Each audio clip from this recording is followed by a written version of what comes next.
খেতে কে কে পছন্দ করো? আমি তো একদমই পছন্দ করি না, আমার তো একদমই ভালো লাগে না। অন্য টক খেতে পছন্দ করি কিন্তু কামরাঙা খেতে না আমার একদমই ভালো লাগে না। কাল হাসব্যান্ড বাজার থেকে নিয়ে এসেছিল, এমনিতে রেখে দিলে তো নষ্ট হয়ে যাবে, তো ভাবলাম না এটাকে কিছু করা যায়। এদিকে হাসব্যান্ড আমাকে বললো এটাকে মিষ্টি টক করে খাও, তো আমিও ভাবলাম ঠিক আছে। তো কামরাঙাগুলো আমি ভালো করে টুকরো টুকরো করে কেটে নিয়েছি, কড়াই বসিয়ে দিলাম, তেল দিয়ে দিয়েছি, গোটা জিরা, সর্ষ, কালো জিরে, শুকনো লঙ্কা, তারপর দিয়ে দিলাম কাজু কিশমিশ, দিয়ে নাড়াচাড়া করে টুকরো করে রাখা কামরাঙার টুকরোগুলো দিয়ে দিয়েছি, ভালো করে নাড়াচাড়া করে নিলাম। নাড়াচাড়া করে ভালো করে আমি ঢেকে রেখে দিয়েছিলাম কিছুক্ষণ। তারপর দেখতেই পারছো এদিকে হালকা হালকা গলে গিয়েছে। তারপর আমি দিয়ে দিলাম নুন, হলুদ, লঙ্কা গুঁড়ো, যেহেতু আমার ঝাল খেতে ভালো লাগে তাই জন্য লঙ্কা গুঁড়ো দিয়ে দিলাম।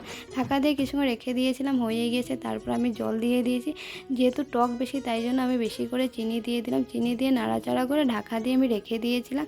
এদিকে আমার কামরাঙার টক বানানো কমপ্লিট হয়ে গিয়েছে, দেখতে কিন্তু খুবই সুন্দর হয়েছে, খেতে কিন্তু খুবই ভালো হবে। তোমরা কিন্তু বাড়িতে এভাবে একবার ট্রাই করে দেখতে পারো।